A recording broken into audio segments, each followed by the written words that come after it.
So those techniques have general names called the variance reduction techniques for multicolor simulation. And there are many different ways to implement those ones.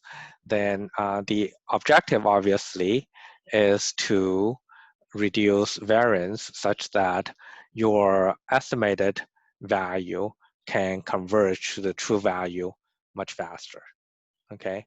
And then shrinks that confidence interval.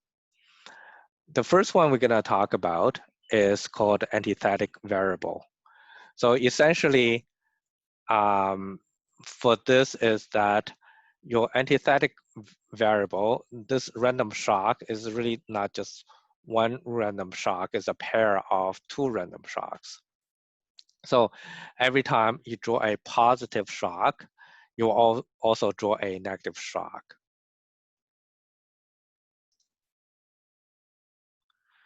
So in this case, you generate a random path.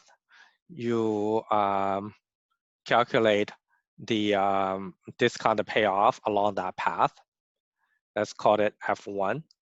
And then you automatically will generate another path, which is a mirror image of the first path. And in the first path, if for a particular time step, there's a positive shock, then in the mirror path, then there's a negative shock of the same magnitude. And if for another time step, the first one here is a negative shock, then the mirror image will have a positive shock for the same magnitude. And then, so for that mirror image path, you can also calculate a discounted payoff. And then your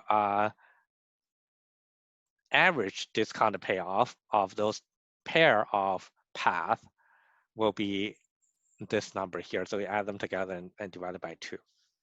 So by doing so, you can actually will substantially reduce the random variance of your estimated derivative asset through Monte Carlo simulation.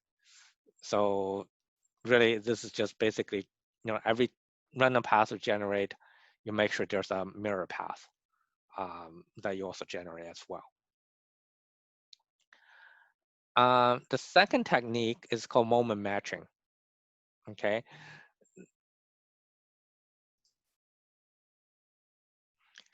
In the moment matching technique,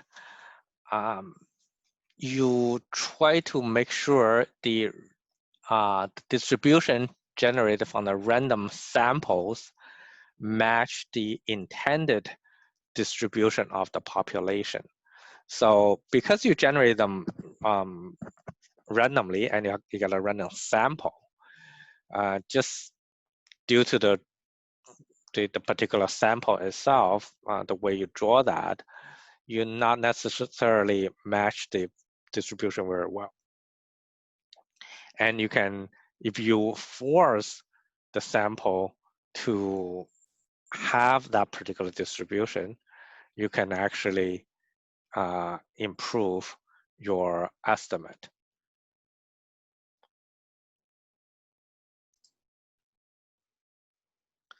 Well, for example, if you say generate like a million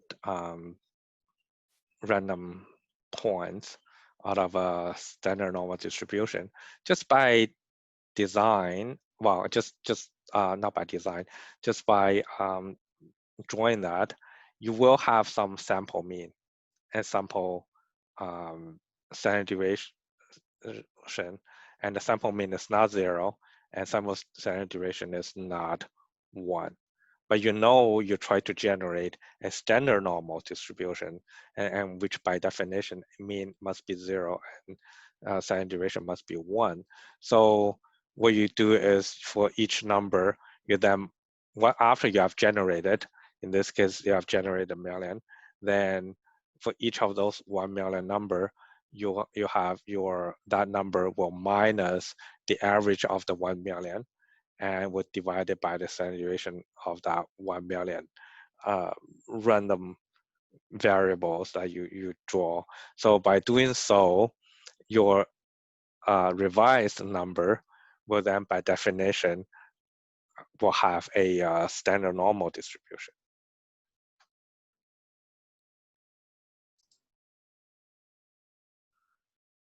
The third approach is called control variant. This is the situation where you want to use Monte Carlo simulation to price something that there's no analytical price, but you have a related product that does have an analytical price. So the information of the related product that has the analytical price will help you to improve the the estimate you have coming out of the Monte Carlo simulation.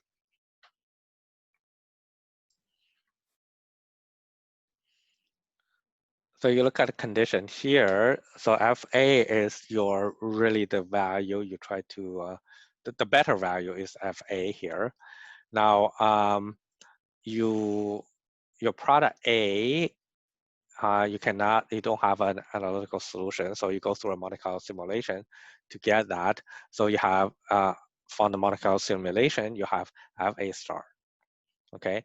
But product B is very similar to product A, but it does have an analytical solution. So you can use a formula to calculate FB. And of course, you can also use Monte Carlo simulation to calculate product B as well. So your final FA is not just this FA star, which is calculated from Monte Carlo simulation. You adjust it by minus FB star plus FB. Now, why do you do that? So essentially, this is, if you rearrange that, you will see that this is based on a particular understanding where you have FA minus FA star is equal to FB minus FB star. So it's just basically saying that you would take this as a true value and this as the approximation for that true value. So if for product B, if this Monte Carlo simulation is going to generate a certain bias from this true value, and that bias is going to materialize in your calculation here for product A as well. So you accommodated that bias by adjusting on this number that you obtained through Monte Carlo simulation to get a better number, which is you will then use this number as your estimate rather than this number that you calculated directly from the Monte Carlo simulation.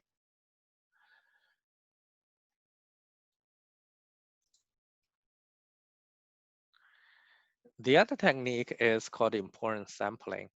You can actually see this better with an option where if you try to price an option, say you want to price a call option, and a call option is, say, on a stock price, so the payoff is S minus K at maturity. If S minus K is greater than 0, then it's S minus K. If S minus K is less than 0, it becomes 0. Now, if you look at the final outcomes at maturity, a lot of those outcomes will give you a 0 value. And that doesn't give you a whole lot of information.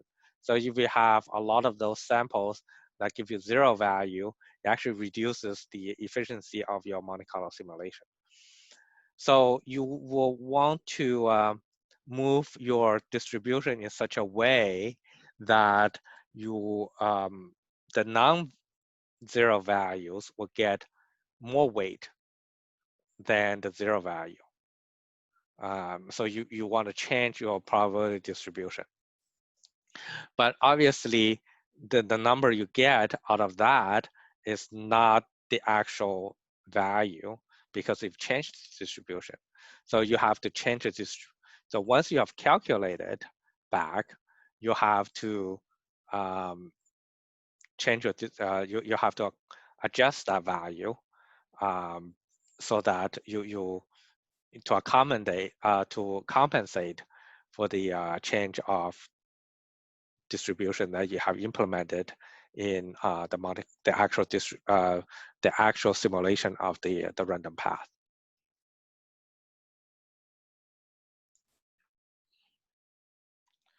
So for example, in this case, that if you have in the original distribution or in the original process, 80% of the time that you will have a non-zero path, and for the other 20%, you actually have zero path.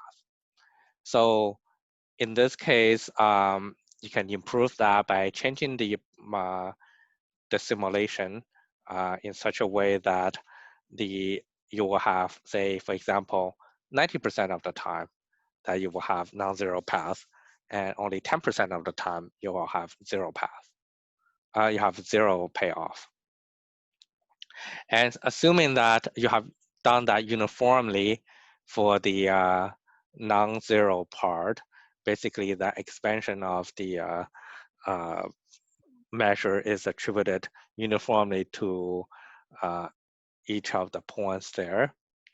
Suppose you have done it in such a way to make sure this is the case, then you can adjust that by multiply a factor to get your real number. Say in the first case, you have 80% of the chance to be non-zero, and now you have 90%. Now, if your option value you calculated is $6, for example, and for the average out of the 90% is $6.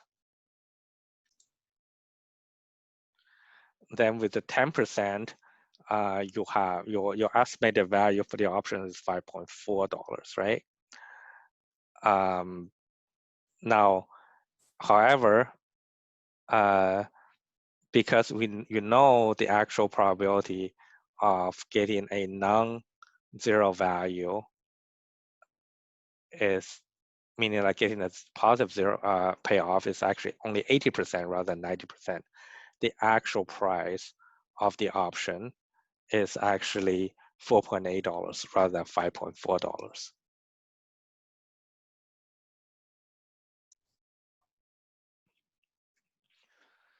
Now, these two techniques, you also can implement that on to improve calculation for the trees and for the PDEs as well.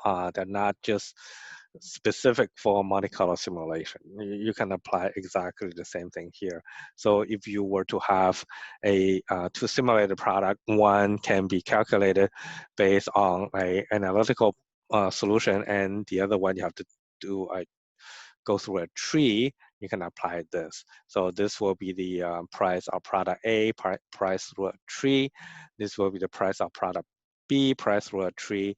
And this will be the analytical solution of the price of B.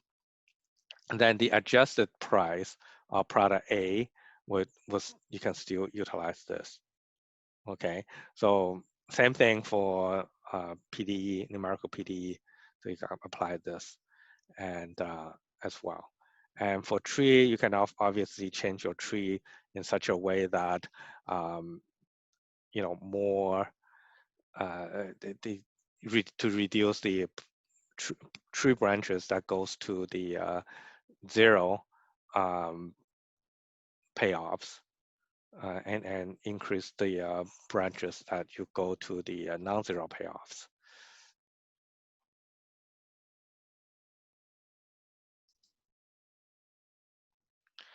The last variance reduction technique we use for Monte Carlo simulation is really called a stratified sampling.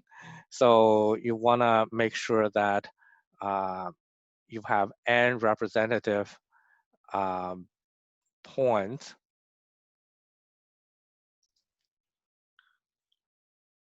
when you are drawing from the uniform distribution. So let's say you want in the beginning when you draw from the uniform distribution, you don't want to draw at most of the points that are greater than 0.5. And the number of points greater than 0.5 should be the same as the number of points less than 0.5. But just because you draw it, you may not, a particular random sample out of the uniform distribution, you may not have that property. So you want to make sure that that is the case. So if you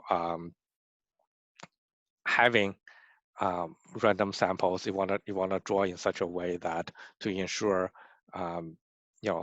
there'll be half the points greater than 0.5, half the points greater than less than 0.5. You can actually do that if you have 10 different ones. You want to make sure that 10% of them is greater than 0.9. 10% is between 0.8 to 0.9, 10% between 0.7 to 0.8, and etc. and etc.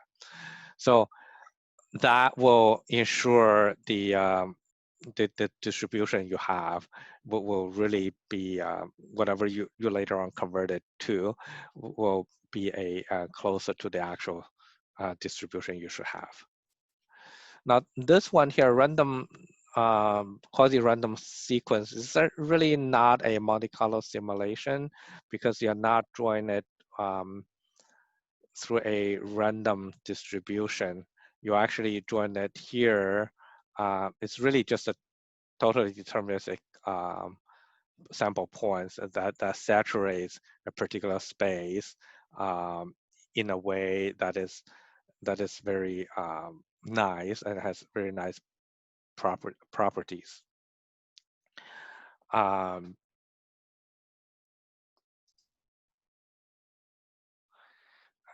this has some similarities to stratified sampling, and then but because you have the demand, you fill the space in such a way that it has really low discrepancy. When you have multi-factors, you actually have certain issues because you need way more points than Monte Carlo simulations. So for a period of time, there was a lot of research on quasi-random sequences, but for multi-factor models, it's actually not a good idea to use quasi-random sequences.